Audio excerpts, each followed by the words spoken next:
team set off when you see the old demolitions of these old buildings. It looks like one of those scenes of an old building being purposely dynamited and blown up. Anybody who's ever watched a building being demolished on purpose knows that if you're going to do this, you have to get at the under-infrastructure of a building and bring it down. The way the structure is collapsing, this was the result of something that was planned. It's not accidental that the first tower just happened to collapse and then the second tower just happened to collapse in exactly the same way. How they accomplished this, we don't know.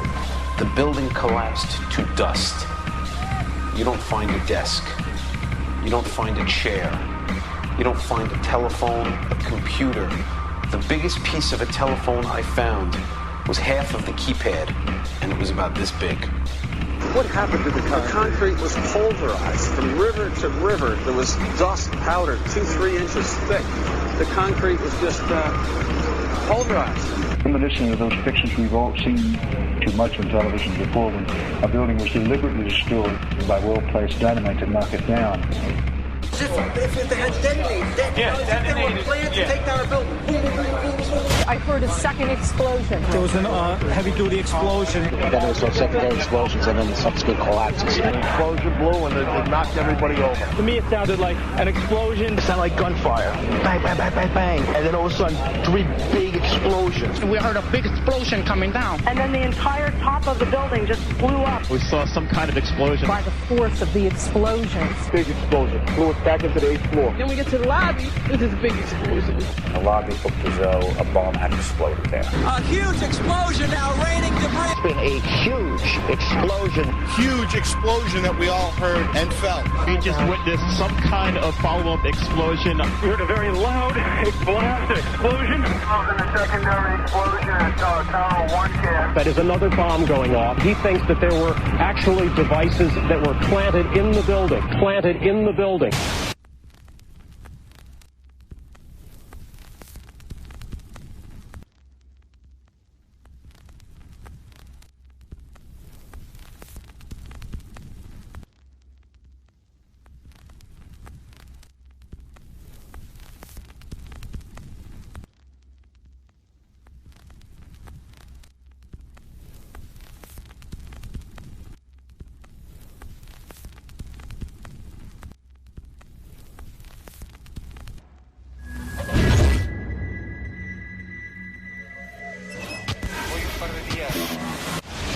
I don't think anybody could have predicted that they would try to use an airplane as a missile, a hijacked airplane as a missile. Nobody in our government, at least, and I don't think the prior government that could envision flying airplanes into buildings.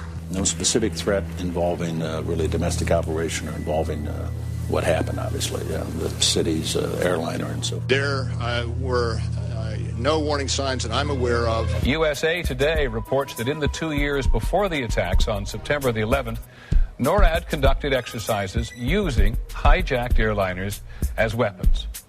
And one target was the World Trade Center.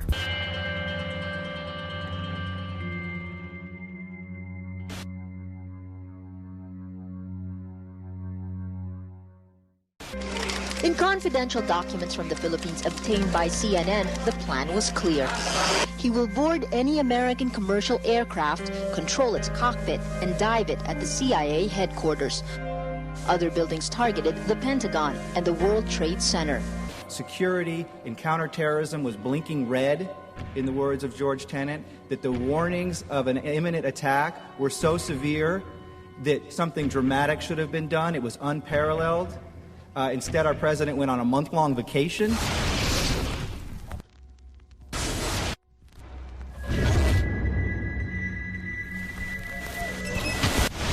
The head of Pakistani intelligence at the ISI, Mahmoud Ahmed, requested Omar Sheikh to wire $100,000 to Mohammed Atta, who was the lead hijacker. Hijacker Mohammed Atta received wire transfers via Pakistan. The man sending the money to Atta is believed to be Ahmed Umar Saeed Sheikh. Omar Sheikh admitted he was supported by the Pakistan government's intelligence service, the ISI.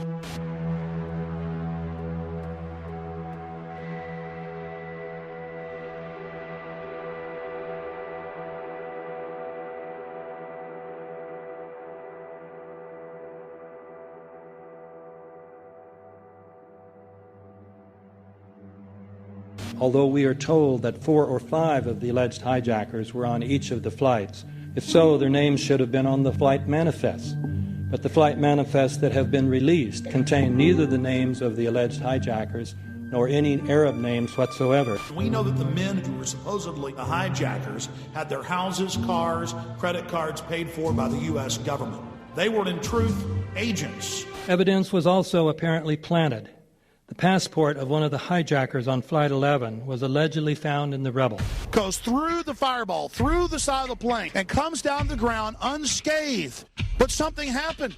For 6 months, they reported they had this passport. Boy, we've got it. We've got the proof. And then the guy stood up and was alive. Several of these 19 men are still alive.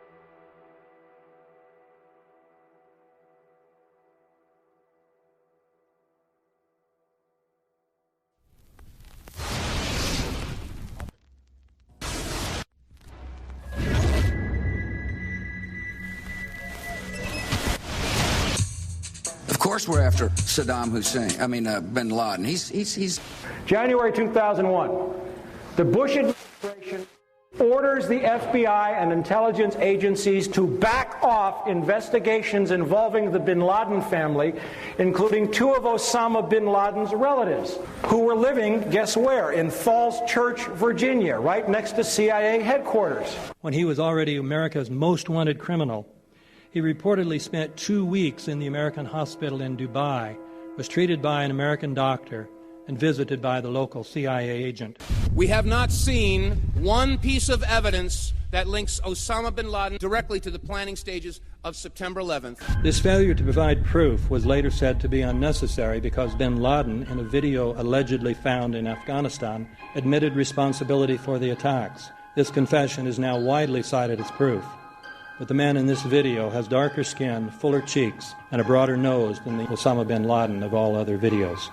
We again seem to have planted evidence. In 1976, Osama's older brother Salim bin Laden hired a man in Texas by the name of Jim Bath to handle all the investments in the United States for the bin Laden family. Jim Bath also happens to be a personal, almost lifelong friend and former Air National Guard pilot with George W. Bush. The connections between the Bushes and the bin Ladens become much more clear when George Herbert Walker Bush made trips to Saudi Arabia in 1998 and 2000 to meet with the bin Laden family on behalf of a company called the Carlyle Group.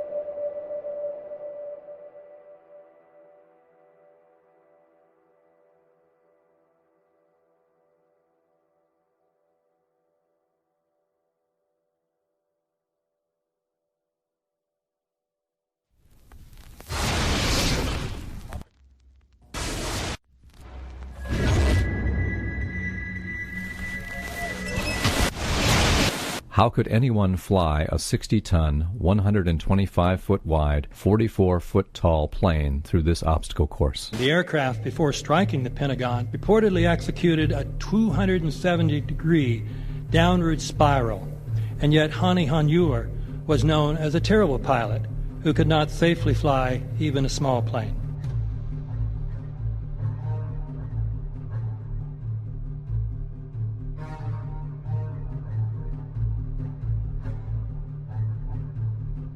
No seats, no luggage, no bodies. Nothing but bricks and limestone. The official explanation is that the intense heat from the jet fuel vaporized the entire plane. Flight 77 had 2 Rolls-Royce engines made of steel and titanium alloy and weigh 6 tons each. It is scientifically impossible that 12 tons of steel and titanium was vaporized by jet fuel. We're also told that the bodies were able to be identified either by their fingerprints or by the DNA. So what kind of fire can vaporize aluminum and tempered steel and yet leave human bodies intact? From my close-up inspection, there's no evidence of a plane having crashed anywhere near the Pentagon. And as I said, the only pieces left that you can see are small enough that you could pick up in your hand. Shortly after the strike, government agents picked up debris and carried it off. The entire lawn was covered with dirt and gravel, so that any remaining forensic evidence was literally covered up. The videos from security cameras, which would show what really hit the Pentagon, were immediately confiscated by agents of the FBI, and the Department of Justice has to this day refused to release them. If these videos would prove that the Pentagon was really hit by a 757, most of us would assume the government would release them.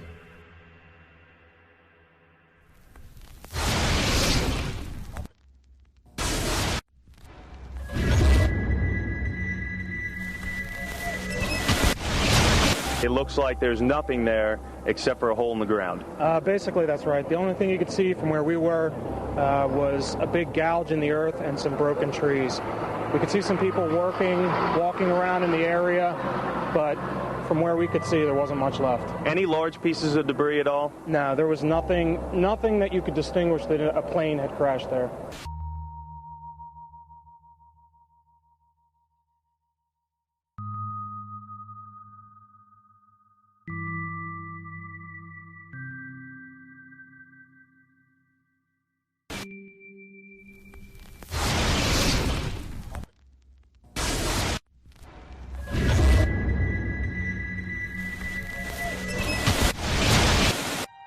Pancake theory, according to which the fires, while not melting the steel, heated it up sufficiently to cause the floors weakened by the airplane strikes to break loose from the steel columns, and this started a chain reaction. So you would expect then from that theory, which is the official theory, to see a whole stack of floors piled up on top of each other and then a spindle of core columns standing too. The core of each of the twin towers consisted of 47 massive steel columns. If the floors had broken loose from them, these columns would have still been sticking up into the air 1,000 feet. The plane did not cut all those core columns. We designed the buildings to take the impact of the Boeing 707 hitting the building at any location. The building probably could sustain multiple impacts of jetliners. That the plane flew straight into the building.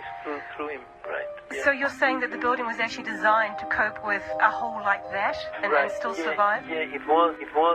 If you had dropped, say, a billiard ball from the top of the World Trade Center, 110 floors up there, it would have taken 8 to 10 seconds to hit the ground, encountering no resistance whatsoever. The Twin Towers came down in nearly free fall speed. 200,000 tons of steel shatters and explodes outwards over 500 feet. This means that floors shattered at an average rate of about 10 floors per second. There is no scenario for a pancake effect of buildings falling that allows them to fall at the rate of free fall. Now what can do that? What can move mass out of the way? Explosives.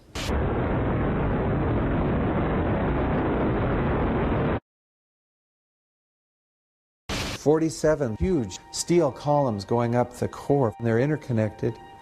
How do you get them to fail simultaneously so the core disappears? It looks like those core columns were cut.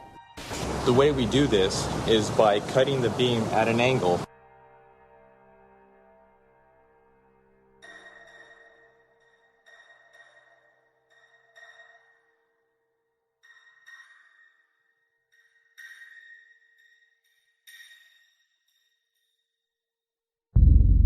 I started looking at the molten metal. All three buildings, both towers in the rubble, in the basement areas, and Building 7, there's these pools of molten metal.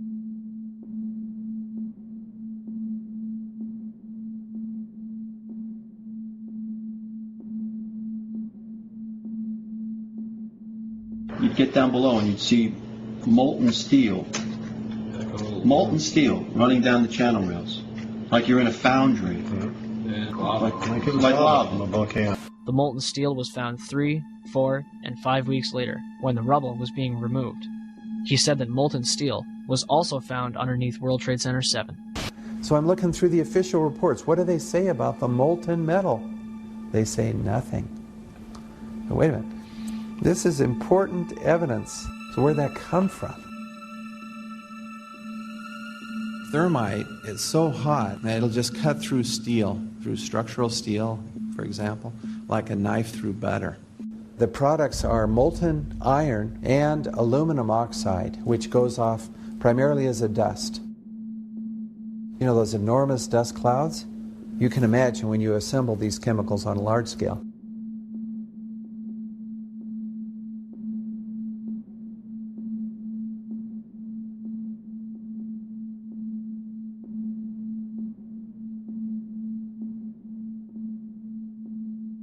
molten metal pools under both towers after they collapsed and Building 7. Now, Building 7 wasn't even hit by a jet. Part of the problem is that most people simply don't know much about Building 7 due to the extraordinary secrecy surrounding this collapse. And this was a 47-story skyscraper. This building fell at 5:25. It was not hit by a plane. This building had fires on only 2 or 3 floors. And it was brought down by what we know was a controlled demolition. Demolitions, they look just like that. You know, a kink in the middle, and then that building just comes straight down, almost at free fall speed. They first blow one of the central columns so the building falls in on itself. Building 7 had a classic crimp or wedge. Its central column was blown out first, so it didn't structurally damage buildings just a few feet away from it.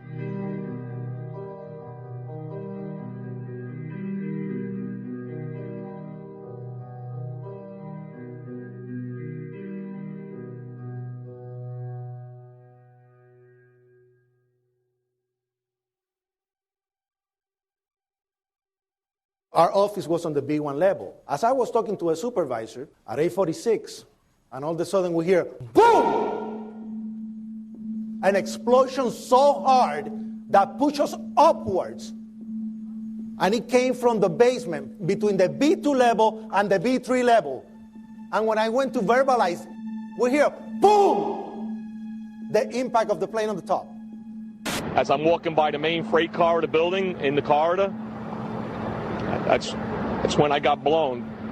I mean, the impact of the explosion threw me to the floor, and that's when everything started happening. All of a sudden, a big impact happened again, and all the ceiling tile was falling down, the light fixtures were falling. You know, you got to go clear across the whole from 1 to 2 World Trade Center, and then all of a sudden, it happened all over again. Something else hit us to the floor. Right in the basement, you felt it. Walls were caving in, everything that was going on.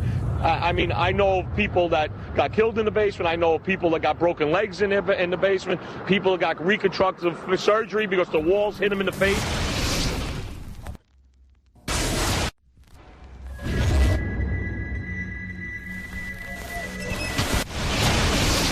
According to standard operating procedure, if an FAA flight controller notices anything that suggests a possible hijacking, the controller is to contact a superior. If the problem cannot be fixed within about a minute, the superior is to ask NORAD, the North American Aerospace Command, to send up or scramble jet fighters to find out what is going on. NORAD then issues the scramble order to the nearest Air Force base with fighters on alert. But although interceptions usually occur within 10 or so minutes, in this case, 80 or so minutes had elapsed before fighters were even airborne. It's a mind-bending anomaly. Not a single U.S. Air Force interceptor turns a wheel until it's too late. There are no jets at all. What if they were so confused and had been so deliberately confused that they couldn't respond? The reason that they didn't know where to go was because a number of conflicting and overlapping war game exercises were taking place. It involved the insertion of false radar blips onto radar screens in the Northeast Air Defense Sector. Center Team U, we have a problem here. We have a hijacked aircraft headed towards New York. We need someone to scramble some F-16s or something up there to help us out. Is this real world or exercise? Is this real world or exercise? There was another exercise, Vigilant Warrior, which was, in fact, according to a NORAD source, a live-fly hijack drill being conducted at the same time. With only 8 available fighter aircraft, and they have to be dispatched in pairs, they were dealing with as many as 22 possible hijacks on the day of 9/11, and they couldn't separate the war game exercises from the actual hijacks.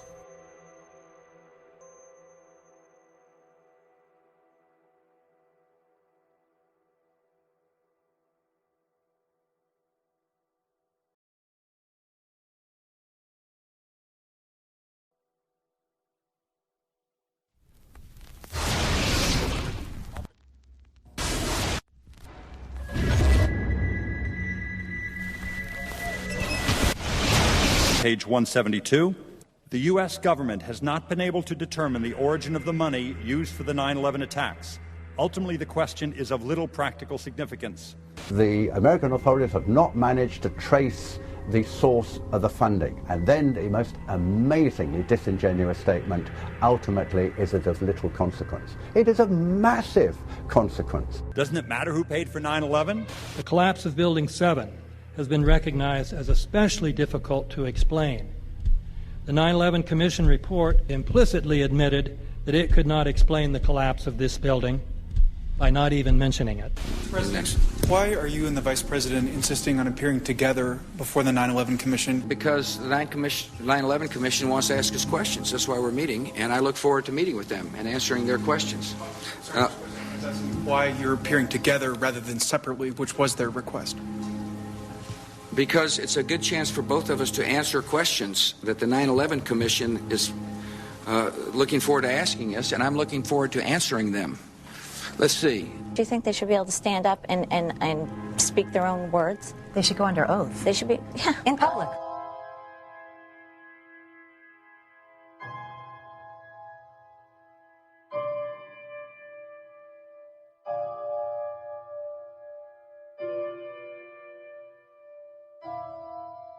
Don't you think that the families deserve to have a transcript or to be able to see what you Adam, said? you asked me that question yesterday.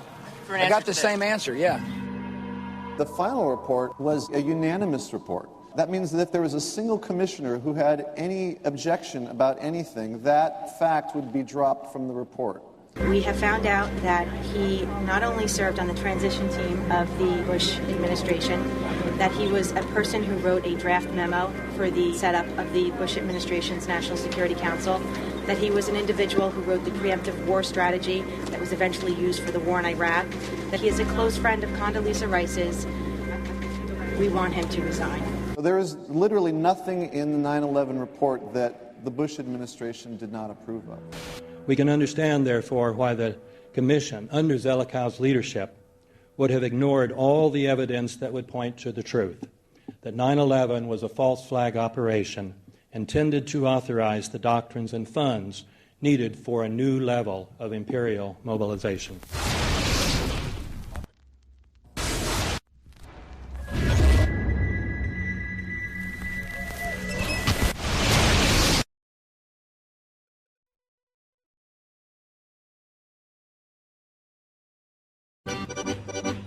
Armed with knives, armed with chemical, biological, nuclear weapons. Fanatics, terrorists, September 11th. September 11th, killers, September 11th, terrorists. Terrorists, Al-Qaeda, terrorists, nuclear weapons, terrorists. 9/11, terror, terrorists, evil. September 11th, September 11th. The terrorists, war and danger. September 11th, terrorism, global terrorism, terrorism, terrorists. Terrorists, terrorists, terrorists, terrorists, the terror. Terrorists, terrorists, terrorism. September 11th, global terrorism, terrorists. Terrorism. September 11th, world terrorism, terrorism. September 11th, global terrorism. September the 11th, terror. Weapons of mass destruction. September the 11th, terrorists. The evil terrorists, no.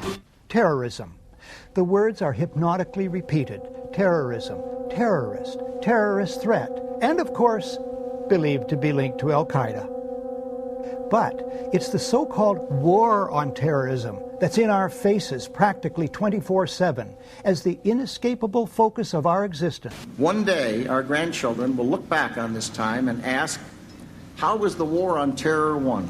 The entire U.S. ruling class, ruling elite, comes to see terrorism as the preferred means, indeed the only means, to provide social cohesion, to provide an enemy image for the society to keep it together. According to neocon theory from Carl Schmitt, you have to have an enemy image in order to have a society. It's a very dangerous thing because now it means that the entire social order, the political parties, intellectual life, politics in general, all based on a monstrous myth. Monstrous myth.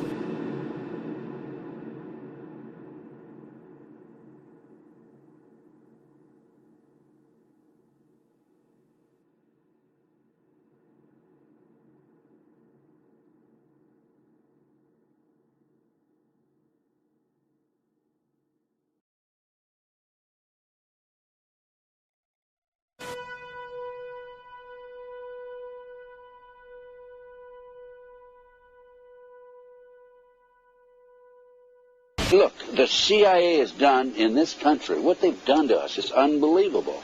Look at the terrorist acts that have occurred. The CIA behind most, if not all of them. We had the Marine Barracks. We had our embassy in Kenya. We had Pan Am 103. We had the USS Cole. We had Oklahoma City. We had the World Trade Center in 1993. That helped the terrorists blow up the World Trade Center the first time. They built the bomb. They got the driver's license.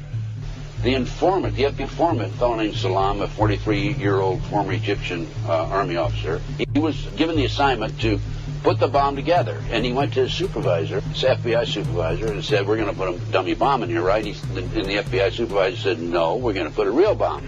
The FBI actually carried out the attack on the World Trade Center in 1993. They actually hired Ahmad Salam and paid him $1 million and gave him real explosives, a detonator, and told him to build a bomb and to give it to the foolish people that he was controlling to allow them to attack the World Trade Center complex. Unfortunately for them, there were only 6 people killed, not enough to pass the legislation. So what happened is 2 years later, April 19, 1995, down comes Oklahoma City Murrah building, 168 people killed. 1 year later, the anti-terrorism legislation that takes away many of our constitutional rights and civil liberties is passed.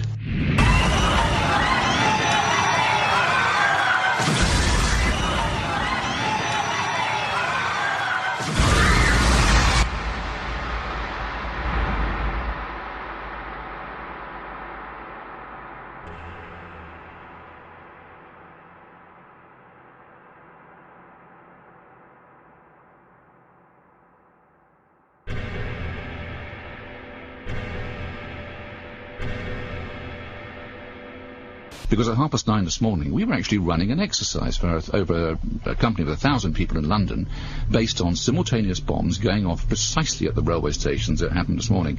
So I still have the hairs on the back of my neck standing upright. To get this quite straight, you were running an exercise to see how you would cope with this, and it happened while you were running the exercise? Precisely.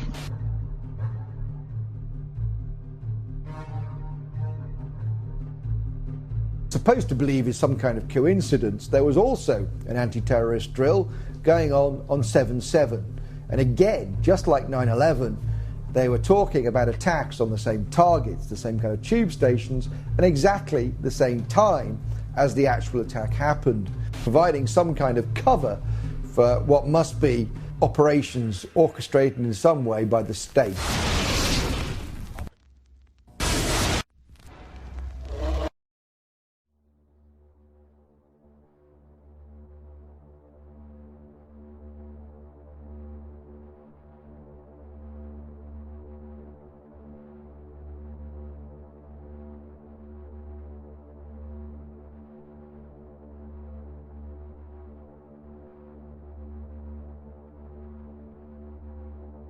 I am absolutely appalled at how much people in this country do not think. We are given to understand that, that an Arabic guy out there up in the mountains financed the most elaborate attack on this country. Do you think some people in a cave,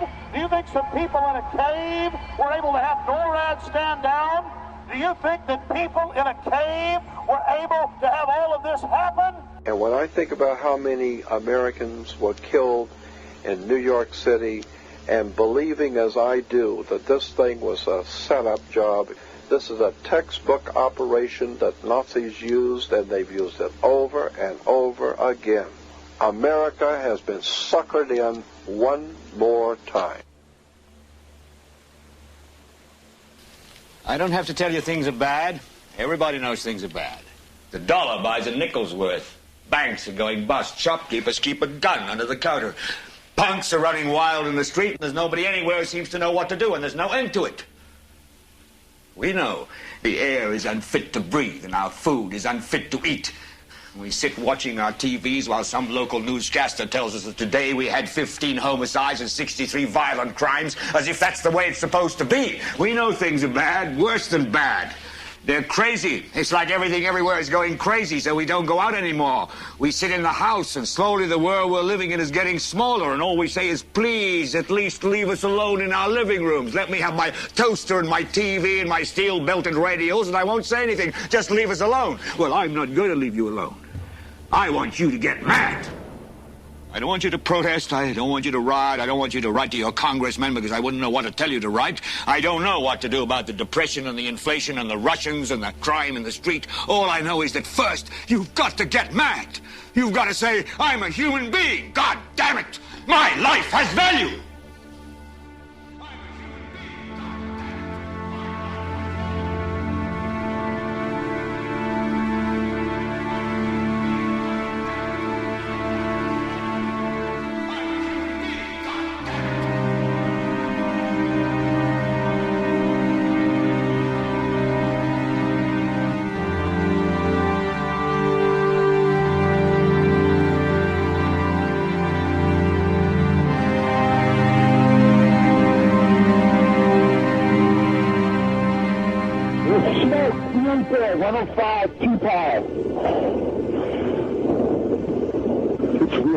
It's black, it's iron. My wife thinks I'm all right. I called her and said I was leaving the building. I was fine, and bang. Two, three of us, 2 broken windows. Oh, God! Ah!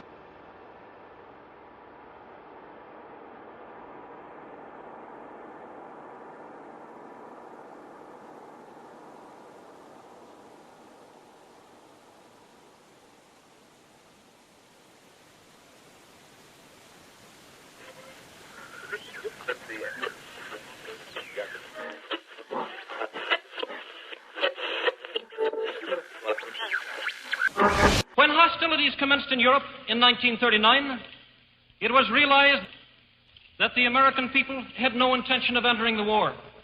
But they believed that this country could be enticed into the war in very much the same way that it was enticed into the last one. They planned, first, to prepare the United States for foreign war under the guise of American defense. Second, to involve us in the war step by step without our realization. Third, to create a series of incidents which would force us into the actual conflict. These plans were, of course, to be covered and assisted by the full power of their propaganda. Our theaters soon became filled with plays portraying the glory of war.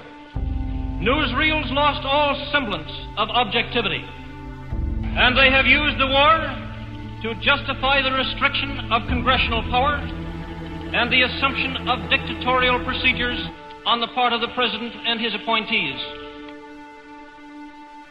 A fear campaign was inaugurated. We cannot allow the natural passions and prejudices of other peoples to lead our country to destruction.